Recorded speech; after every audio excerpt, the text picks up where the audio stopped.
ప్రపంచ మేధావైనటువంటి బాబాసాహెబ్ అంబేద్కర్ పుట్టినరోజు సబ్బండ జాతులకు ఆయన ఎంత అవమానం పొందినా, వెలివేసినా, గుడికి వెలివేసినా, బడికి వెలివేసినా కూడా ఏ జాతులైతే ఆయనను వెలివేసినాయో ఆ వెలివేసిన వారికి కూడా భారత రాజ్యాంగంలో హక్కులు కల్పించినటువంటి బాబాసాహెబ్ అంబేద్కర్ గారు పుట్టినరోజు మరి యావత్ ప్రపంచం, అన్ని రాష్ట్రాలు, భారతదేశంతో కూడి ప్రతి గల్లీ నుండి ఢిల్లీ వరకు ప్రపంచం మొత్తం ఆయన మేధస్సును, ఆయన జ్ఞానాన్ని, పుట్టినరోజుని అంగరంగ వైభవంగా జరుపుకున్న రోజు మరి కోడంగల్ నియోజకవర్గంలో దుద్యాల మండలం కుదుమల గ్రామంలో మరి ఇంత మేధమైనటువంటి ఆయనకు అన్యాయం జరగడం ఇది చాలా విడ్డూరం, బాధాకరం.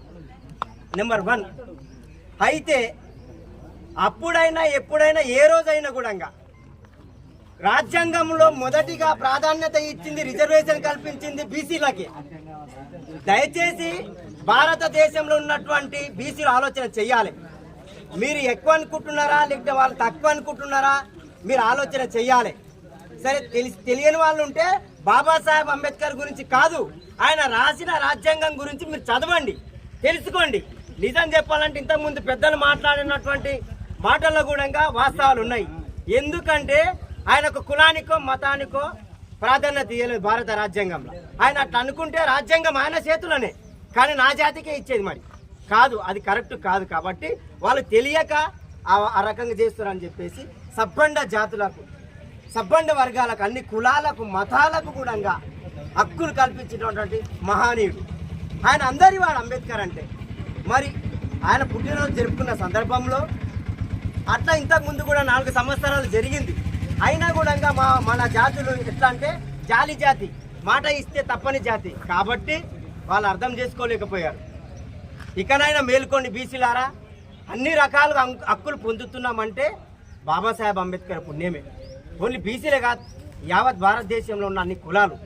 అయితే ఎప్పటిలాగానే జరుపుకుంటున్న సందర్భంలో ఒడ్ల ట్రాక్టర్ వచ్చింది, జరగమన్నారు. అక్కడ పోలీస్ ఆఫీసర్ ఉండి మరి దారి కూడా ఇప్పించారు. ఇప్పించిన తర్వాత పోయిన తర్వాత పోతున్న క్రమంలో కూడా ఒకరికి తగిలింది. సరే, ఓర్చుకున్నారు.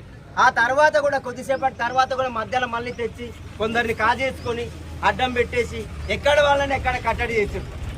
ఈ అంబేద్కర్ వాదులను కానీ అన్ని వర్గాల వాళ్ళు చేసిన తర్వాత కూడా అదే సందర్భంలో మరి హెల్పర్కి ఫోన్ చేసి కరెంట్ తీయించడం, ఇది ఎంతవరకు అంటే దీని వెనకాల ఏదో చెయ్యాలి. అంటే పోయిన సంవత్సరం కంటే 4 సంవత్సరాల కంటే ఈసారి వీళ్ళు డీజే పెట్టుకొని బాబాసాహెబ్ అంబేద్కర్ యొక్క జయంతి అంగరంగ వైభవంగా జరుగుతున్నారు. వీళ్ళు రంగారంగా మరి జ్ఞానాన్ని పెంచుకొని మరి హుషారైతుండు ముందుకు పోతున్నారు. వీళ్ళని ఇక్కడిని అణిచివేయాలి, ఇక్కడిని తొక్కేయాలనే మీ ఉద్దేశమే ఉంటుంది తప్పిస్తే మరి అందుకే అదే సందర్భంలో కరెంటు తీశారు. కరెంటు తీసి నానా ఇబ్బందులు పెట్టారు. అక్కడ ఉన్నటువంటి మళ్ళీ ఆఫీసర్లు కూడా కొద్ది సహకరించినట్లు కూడా వాళ్ళు ఉండదు. ఏం డిమాండ్ చేస్తున్నామనంటే అక్కడ పోలీస్ పై ఆఫీసర్లు కానీ, ఎస్ఐ కానీ, సిఐ కానీ ఇన్వెస్టిగేషన్ జరిపి 70 సంవత్సరాలు అవుతున్న ఈ దేశంలో స్వాతంత్రం వచ్చి అన్ని హక్కులు అందరికి ఇచ్చినటువంటి ఈ దేశంలో ఈ రోజు కూడా అంటరానితనం, అంటుముట్టనితనం, అన్యాయం జరిగితే కూడా ఎక్కడున్న వాళ్ళని అక్కడ వేయడం ఇది కరెక్ట్ కాదు. సరైన ఇన్వెస్టిగేషన్ జరిపించి ఖచ్చితంగా మరి ఓన్లీ ఎస్సీ ఎస్టీ కాదు, ఆయన మహానీయునికి పుట్టినరోజు ఆయన బ్యానర్ సింపేయడము పెద్ద తప్పు. అక్కడ అవమానం మహానుభావునికి జరిగింది.